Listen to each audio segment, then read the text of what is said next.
Allez, Aboukar Koné, on entame cette émission avec vous. Et procès du massacre du 28 septembre. Et qu'est-ce qu'il faut retenir des premières comparutions de Dadis Camara à la barre? Écoutez, hier c'était la deuxième journée de comparution du capitaine Dadis, qui a commencé, comme on le sait, timidement et finalement, qui est devenu impulsif, qui a même voulu imposer son dictat au tribunal, parce qu'on avait par endroit, c'est lui qui calmait le procureur, c'est lui qui essayait d'orienter les débats. On a vu un Dadis pour un début qui semble être un peu perturbé, perdu. On a vu la première journée de comparution, il était perdu dans ses notes, dans ses prises de notes. Et cette deuxième journée, on a vu Dadis qui était inconstant, il faut le dire comme ça, parce que il était difficile de le suivre, parce que quand il commence un dossier, il quitte là pour aller citer. D'ailleurs, il est en train de perturber le tribunal parce qu'il en a cité assez de personnes. Aujourd'hui, vous savez que Toumba avait gagné la bataille de l'opinion en essayant d'attirer derrière lui la sympathie et l'empathie de beaucoup de communautés musulmanes et également une certaine catégorie de citoyens. Dadis, je crois que ses avocats lui ont donné ce même conseil. Il est aussi en train de chercher la sympathie avec un camp politique, mais également l'empathie. Il faut dire quel camp politique? Oui, c'est le FDJ, pour être précis. Pourquoi Il se cherche aujourd'hui, il veut avoir aussi le manteau de tous ceux qui aiment le général, le président Lassana Conté, parce qu'il l'apprécie. J'ai comme l'impression que, comme Conte, selon ce qu'il dit, comme Conte savait qu'il était là, c'était lui son défait, et puis Conte l'a entretenu jusqu'à ce qu'il a aujourd'hui. Je pense que Dadis n'est pas en train d'aider le tribunal dans ce qu'il est en train de faire, parce qu'il aurait dû, parce que si on demande à Dadis est-ce qu'il sait qui sont allés au stade, il ne connaît que Toumba et Keboro, alors qu'il est le commandant en chef des forces armées, il aurait dû savoir beaucoup de choses. On lui demande le camp Kalia, parce que c'est des éléments de Kalia qui sont accusés, selon Toumba, qui sont venus pour perpétrer ces crimes. Dadis n'en sait absolument rien. Il demande à ce que ce soit le général Konaté qui revient à la barre pour s'expliquer. Donc j'ai comme l'impression, Dadis qui était pressé dans ce procès est en train de perdurer dans ses raisonnements. Et d'ailleurs, lui qui était pressé dans un passé récent, finalement, qui est en train de traîner les pas, parce que le premier jour, il a fait perdre 3 heures du temps au tribunal. Ce deuxième round également, il a fait perdre 3 heures du temps au tribunal, parce que simplement, il va aller se reposer. Je ne sais pas qu'est-ce qu'il voulait prendre dans sa cellule. Donc, je pense que Dadis est en train de se voir les attentes des Guinéens. On avait pensé que Dadis, qui devrait livrer sa part de vérité, serait venu pour éclairer l'opinion sur ceux qui sont partis au stade, pour éclairer l'opinion sur ce qui s'est passé. Quels sont les éléments de Kalia? Est-ce que les éléments de Kalia sont venus? Mais j'ai comme l'impression qu'il ignore même l'existence de Kalia, parce qu'il donne la paternité à Sekouba Konaté. Donc je pense que Dadis, qui aurait pu aider le tribunal à aller vite dans ce procès-là et à avoir beaucoup plus d'éléments d'information sur ce qui s'est passé ce 28 septembre, Dadis n'est pas ce monsieur qui pouvait aider ce tribunal-là à avoir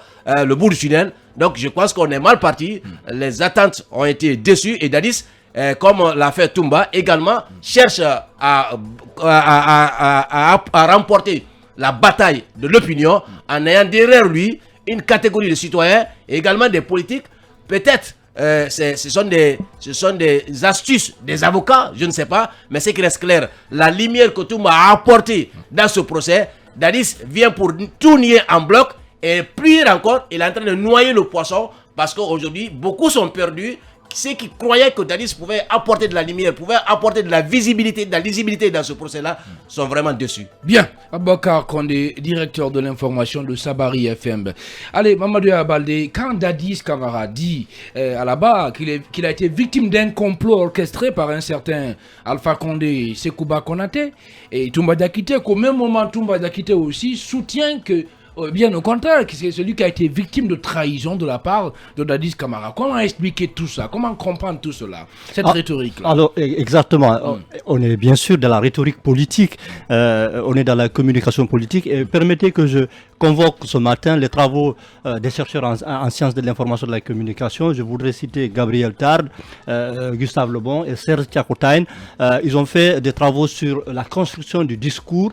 Et c'est un peu pour décrypter et analyser le discours de Dadis Camara. Alors, il y a 3 registres principaux sur lesquels on peut bâtir un discours. C'est d'abord, le premier registre, c'est l'éthos. L'éthos, c'est l'image que l'orateur renvoie au niveau du public. Vous allez voir comment Dadis Dadis, en tout cas, a fait son entrée en matière dans son introduction, dans sa déclaration liminaire. On verra les éléments sur lesquels il s'est appuyé pour justement renvoyer une image d'un homme honnête, d'un homme sincère, d'un homme modeste aussi, issu d'une famille modeste. Il parle même de Todi, il parle de son père. Donc, il a construit une histoire autour de lui. Donc, c'est un homme vraiment sincère, honnête, modeste. Donc là, il était en train de renvoyer au niveau de l'opinion, au niveau du tribunal, d'un homme sincère. Donc, c'est toute une storytelling qu'il a construit à ce niveau-là. Alors, le deuxième registre qui est extrêmement important, c'est le logos. Alors, le logos, c'est la force des arguments, c'est la cohérence du discours. Alors, à ce niveau, je pense que Dadis, quand même, a manqué de preuves, a manqué de stratégie. Il n'y a pas, sincèrement, de la logique, il n'y a pas une certaine cohérence dans les arguments. Ce n'est pas, en tout cas, le point fort, en tout cas, de sa comparution.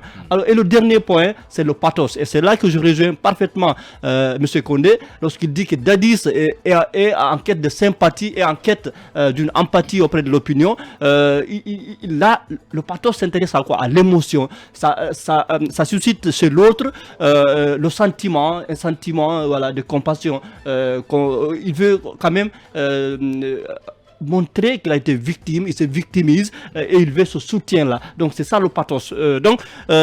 Quand on regarde, quand il dit, comment on appelle, il convoque ses loups, il parle de cette élection de 2010, là il cherche justement ce soutien-là, il cherche cette adhésion. Et là, je pense, tout le discours de Dadis est aujourd'hui construit sur ça, l'éthos, le logos et le pathos. Bien, allez, Diana Diallo, on a entendu aussi le capitaine, en tout cas, faire des révélations sur l'élection présidentielle de 2010. Il est allé jusqu'à dire que tout a été fait pour l'écarter, l'évincer, bien entendu, du pouvoir, pour permettre à Alpha Condé, en tout cas, d'accéder à la tête du pays. Et d'ailleurs, c'est pourquoi Toumba Dakité a finalement décidé de l'administrer une balle dans la tête. Comment expliquer ça?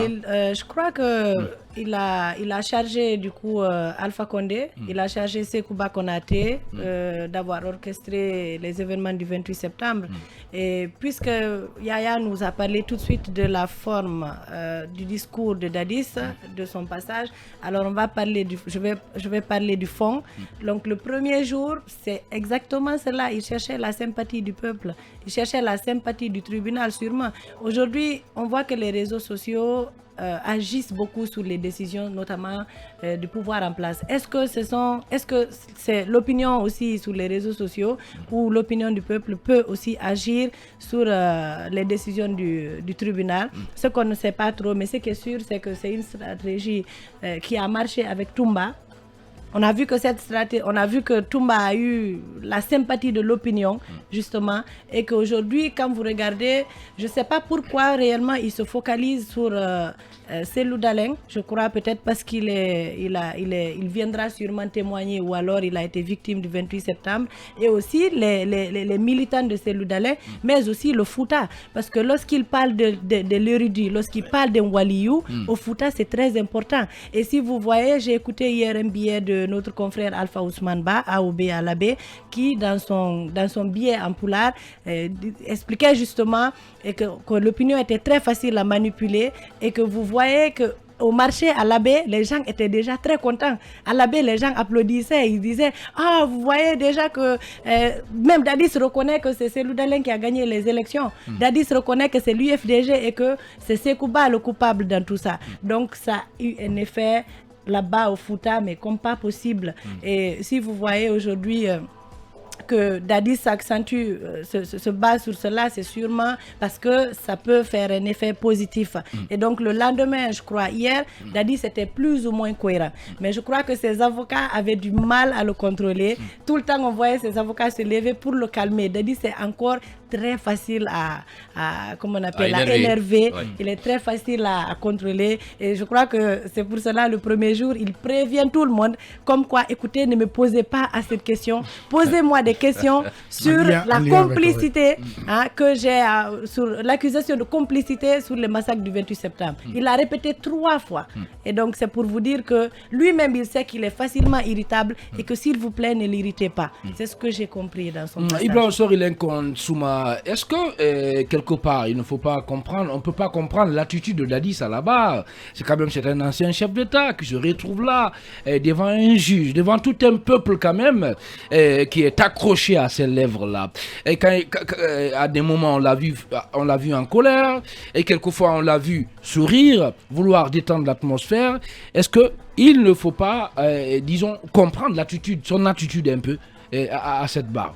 Merci de nous ramener dans la salle, puisque on parlait d'élection, on parlait de Toto, de Mamadouba, de Fatou avec Dadis. Mais ce dont il s'agit, c'est le procès des massacres du 28 septembre. Et vous savez, Dadis, tout ce qu'il dit n'est pas aussi mauvais. Et Dadis a des révélations. Dadis, il faut l'écouter pour le comprendre. Dadis, avant lui, il y a quelqu'un d'autre qui est venu dérégler tout ce qui a été mis en œuvre en termes de défense pour Dadis. Il s'agit de Toumba. Donc ce discours de Toumba, quand même, a fait un effet sur le procès, sur le tribunal, sur l'opinion et même sur la défense de Dadis. Donc il faut trouver un autre moyen pour déconstruire, en tout cas, cette stratégie de Toumba.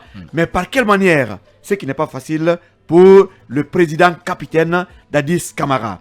Moi, je voudrais que Dadis, les jours à venir, il insiste sur la participation de l'ancien président Alpha Condé, de Sékou Konaté, qui ont pour exécutant et Toumba. Peut-être que... Mais est-ce que Lincoln, vous comprenez Dadis, quand il accuse Alpha Condé d'être l'un des commanditaires des massacres du 28 septembre, disons, avec la complicité d'un certain Sékou Konaté, est-ce que vous comprenez ça? Est-ce qu'il a des raisons, n'est-ce pas, voilà, de porter des graves accusations de cette dimension-là, bien entendu, sur ces deux personnalités? Il a certes raison, c'est lui qui parle certainement, il a des faits concordants, il a des preuves à sa disposition. On attend le moment opportun pour qu'il puisse démontrer, en tout cas, tout ce qu'il est en train d'avancer en termes d'arguments. Mais moi, j'ai vu quand même Dadis, je suis un peu tombé de nuit, puisque je comprends que de 2008 à 2009, ce pays n'était pas dirigé. Parce que quand le président Dadis dit qu'il ne sait rien, et qu'il ne maîtrisait rien, et qu'il ne pouvait rien, c'est compliqué. Il ne sait rien par rapport à ce qui s'est passé au stade. Le seul militaire, peut-être qu'il connaît, qui est allé au stade, ou les seuls, pour le moment, c'est Toumba et puis c'est Tchegro. Et puis, plus loin, il dit qu'il n'a donné l'ordre à personne d'aller au stade. Donc même Tchegro n'a pas reçu l'ordre du président d'aller pratiquement au stade. Ça, c'est par rapport à qu'il ne sait rien. Et quand il dit qu'il ne maîtrisait rien, imaginez, Dadis a pris même un exemple sur un officier de l'armée qui est aujourd'hui ministre, qui a été séquestré au niveau du camp. Il dit qu'il ne savait pas. Alors, à quoi servaient les renseignements du président? Lui-même, il disait hier qu'il faut tomber sur des bonnes personnes pour avoir un renseignement. Donc, c'était un président qui avait juste un faussaire et qui ne savait rien. C'est aussi grave. Quand Dadis dit qu'il ne pouvait rien, c'est par rapport à l'arrestation de Toumba. Toumba, célèbre qu'il soit, Toumba, peut-être plus gradé et plus craint, Dadis était le président. Et c'est pourquoi hier j'ai posé la question à l'avocat. Et pourquoi le président Dadis à l'époque, est-ce qu'il avait fourni assez d'efforts pour qu'il y ait la lumière autour des événements du 28 septembre? Pour moi, non, puisque il a dit hier qu'il ne pouvait pas arrêter Toumba. Et pourtant, Toumba a été nommé par décret, son propre décret. Quel que soit les dispositifs de sécurité que Toumba a, quelle que soit la dangerosité de Toumba, si Dadis avait la volonté, il pouvait faire arrêter au moins Toumba. Mais imaginez que le massacre du 28 septembre s'est passé le 28. Le 2 octobre, 3 jours après, on a vu quand même Toumba aux côtés de Dadis. Mais rien n'a été fait. Et pendant un an, au moins pendant 3 ou 4 mois, jusqu'à ce qu'il soit évincé du pouvoir, est-ce qu'un acte a été posé de sorte que ceux qui sont allés au stade soient inquiétés? Alors le président a dit qu'il ne pouvait rien. Donc un président qui ne sait rien, qui ne peut rien, qui ne peut rien, pratiquement, il n'était pas du tout président. C'est pourquoi je pense que ce pays a été sauvé de justesse par Dieu. Sinon, il y a beaucoup de choses à dire, mais on va attendre, puisque les avocats, notamment Maître Esba, a dit hier clairement qu'ils ont des témoignages qui quand même prouvent que Dadis reste celui qui est le cerveau de ce massacre. Moralement, en tant que président, c'est lui. Mais moi, je voudrais que... J'ai comme l'impression que... Oui, mais attendez, Lincoln, c'est important avant de passer la parole à Moustapha Veki. Quand Dadis aussi affirme qu'il a été victime de complot Quand même, il a donné des Ça n'a pas de explications sens, dans ce sens. ça n'a pas de Attendez, sens. attendez. Non, c'est une question que je pose. Voilà. En fait, beaucoup de gens ont cru à Toumba Dakite, aux explications de Toumba Dakite. Pourquoi ne pas aussi accorder le bénéfice de doute à Dadis Camara qui parle bien sûr de complot visant... Non, attendez, c'est une question que je pose. J'ai commencé par ça. C'est une question que je pose. Je voudrais répondre rapidement. Tout à fait. C'est Mais pas une laissez-moi opinion terminer. que j'exprime. Oui. Khalil, une question. j'ai commencé par ça. Oui. Je dis qu'il ne faut pas minimiser tout ce que Dadis dit. C'est lui qui parle. Il sait de quoi il parle. Il faut prendre au moins en argent comptant les quelques passages de Dadis parce que les jours à venir, il y aura ce qu'on appelle des confrontations. Nous voulons qu'il donne des preuves par rapport à ces accusations. Et il faut le croire, puisque, contrairement à beaucoup de personnes, Dadis n'a pas perdu toute sa faculté. Il y a des choses qu'il maîtrise. En tant qu'ancien président, il est inconstant. C'est vrai, il est inconstant, c'est vrai. Voilà. Mais on va suivre le procès pour que Dadis puisse démontrer aujourd'hui tout ce sur quoi il est en train de bâtir pratiquement sa défense. Donc, il ne faut pas rejeter tout ce qu'il dit en bloc. Moi, ce que j'ai apprécié, je sens que Dadis a encore l'énergie, il tient. Même si ce qu'il dit, il n'y a pas de cohérence, mais ce monsieur a des choses à dire. Mais j'ai comme Il l'impression dit qu'il que... n'en sait rien. Qu'est-ce qu'il va dire? Non, j'ai comme l'impression que il y a une ligne de défense qui a été quand même établie. Parce que hier, par Établie exemple... par qui? Non, la défense. C'est mal La établi, défense. là. Bien. Oui. Bien. Hier, il y avait en tout cas un peu de confusion entre les dires de Dadis même et de Pivi. Quand Dadis a dit que c'est vers 10h, il a été informé. Le procureur a dit, mais à la même heure, Pivi disait vous rencontrer au cas Alpha Yaya, vous avoir annoncé l'information, puisque vous dites que c'est Makambo qui vous a informé Bien. du massacre. Voilà. J'ai compris que le président ne voulait pas rentrer dans les détails, puisque quelque part, il est pris en tenaille par ses propres arguments. Mais ce qui est sûr, tout finira par être démonté, puisqu'aujourd'hui, d'autres personnes sont arrêtées, et mieux que ça, c'est pas un secret de polichinelle, c'est un secret de polichinelle, j'allais dire. Il y a beaucoup de personnes, c'est-à-dire des victimes qui rencontrent aujourd'hui la partie civile, qui témoignent. Il y a même des militaires qui sont en train de coopérer avec le tribunal pour se porter volontaire de venir témoigner contre Dadis et autres personnes. Ah bon? Oui, par rapport à cet événement. Ben. Parce qu'ils en savent beaucoup et les jours à venir, beaucoup cherchent la garantie pour témoigner par rapport à tout ce qu'ils sont en train d'attendre. Donc, le film est loin de sa fin. Et moi, je crois que c'est la fin du film qui compte. Bien. Alors, parlant de témoignages, Aboubacar Condé, est-ce que, est-ce qu'on se dirige vers une comparution de Sekouba Konaté, Alpha Condé? Est-ce que vous avez espoir? Est-ce que vous avez disons, espoir de voir Alpha Condé demain ou Sekouba Konaté interpellés pour venir quand même livrer leur part de vérité à la barre? Pour la manifestation de la vérité, je pense que ce n'est pas une option à écarter, puisque Sekouba a été cité plusieurs fois. Il a été cité par Toumba, également par Dadis, qui l'a cité plusieurs fois, et Alpha Condé également. Mais ce que je voudrais dire simplement, quand Dadis dit qu'il a été victime d'un complot, je me dis qu'il est naïf. Comment on peut être conscient Condé. Condé. Comment on peut être conscient qu'il y a un complot qui se fomente derrière vous et que vous avez laissé faire? Parce que j'ai comme l'impression qu'il voulait faire le sankarisme. Il sait qu'il doit être tué, il sait qu'on veut le tuer. Après, il n'y a pas de problème, je vais à l'abattoir. Il a dit là-bas à la barre qu'il voulait finalement arrêter Toumba Dakite. Mais écoutez, ben, c'est du faux. Il a dit faux. non, Il n'a pas eu la faites volonté. attention. Un Attendez, président, nous sommes des journalistes. Un président. Attendez, Condé, loin de moi donner pourquoi des je dis leçons. c'est du faux? Nous ne sommes pas des juges, Condé. On ne juge pas. On étudie les circonstances. Ben, non, pas du tout. Un président de la République qui On a ne les juge manettes, pas. qui a C'est les pas à nous de manettes. dire que c'est faux ou c'est Un président vrai. de la République qui a les manettes du pouvoir. Bien. Qui est le commandant suprême des forces armées. Dit qu'il ne peut pas arrêter un seul individu.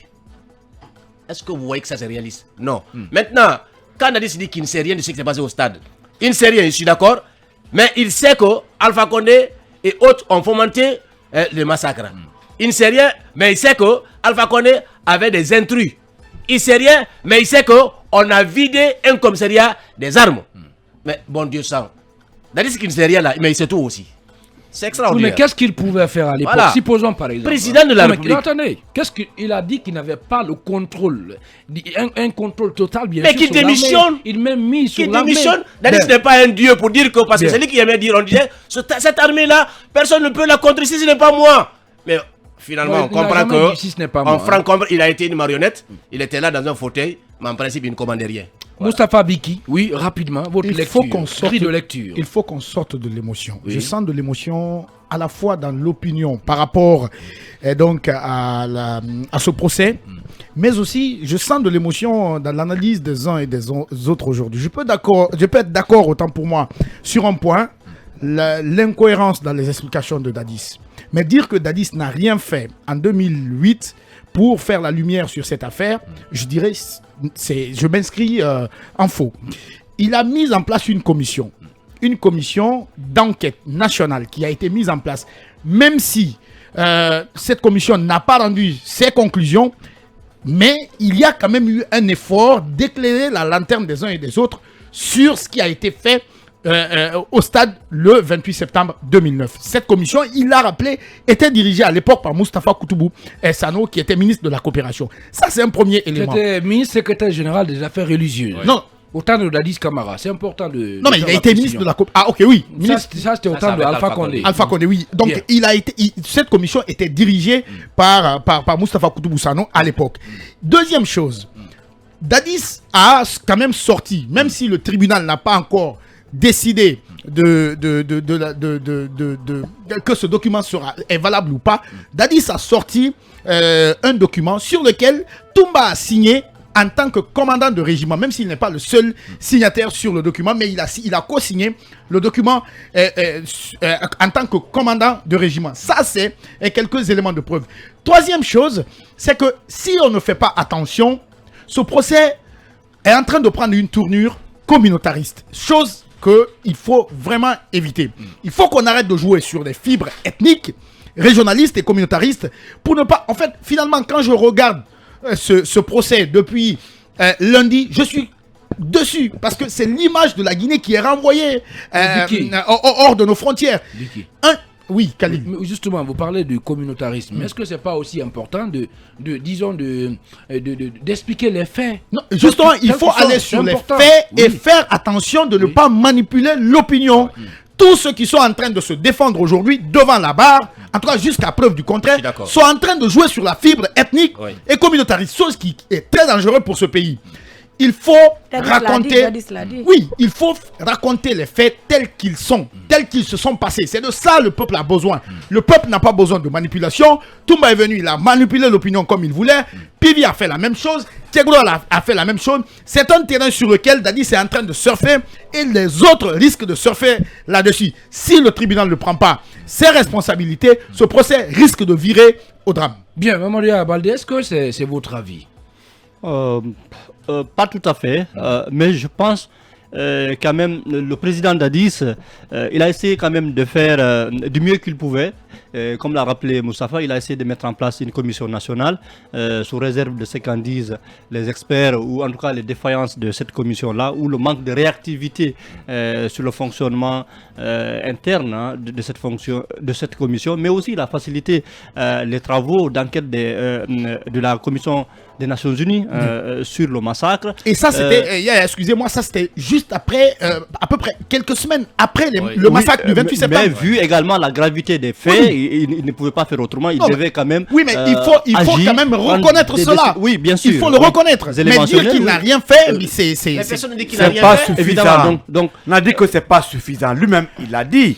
Quand vous dites que vous ne pouvez pas arrêter son produit le 28 septembre 2009, Dadis a reçu une balle le 3 décembre. Donc, en l'espace de 60 jours, si vous permettez Lincoln, en l'espace de 60 jours, 2 commissions ont été mises en place.